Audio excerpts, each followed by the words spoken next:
మహారాష్ట్రకు చెందిన వ్యక్తిని బీఆర్ఎస్ లో చేర్చుకుని సీఎంఓలో ఎలా నియమిస్తారని టీపీసీసీ చీఫ్ రేవంత్ రెడ్డి ప్రశ్నించారు. మహారాష్ట్రకు చెందిన శరత్ మర్కట్ ను బీఆర్ఎస్ లో చేర్పించుకున్న కేసీఆర్ సీఎం కార్యాలయంలో ప్రైవేట్ సెక్రటరీగా నియమించారని ఆరోపించారు. అతడికి నెలకు ₹150,000 జీతం ఇచ్చి ప్రైవేట్ సెక్రటరీగా పెట్టుకున్నారని వెల్లడించాడు. అందుకు సంబంధించిన జీవన ప్రభుత్వం దాచిపెట్టిందని అన్నారు. పరహైస వ్యక్తులకు ఇక్కడికి తీసుకొచ్చి పార్టీ కోసం ప్రజల సొమ్మును వినియోగిస్తున్నారని విమర్శించారు. తెలంగాణ వచ్చి 9 ఏళ్లైనా ఇక్కడ నిరుద్యోగులకు ఉద్యోగాలు ఇవ్వలేదు, కానీ మహారాష్ట్రకు చెందిన వాళ్లకు జాబులు ఇస్తున్నాడని రేవంత్ రెడ్డి మండిపడ్డారు.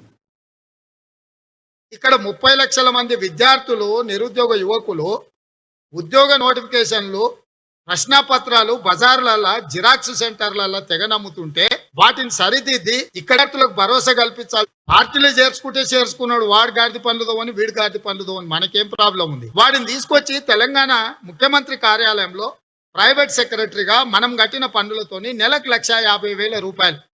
వానికి గతంలో ఐటీ కంపెనీలో నెలకు ₹40,000 ఉద్యోగం వచ్చింది.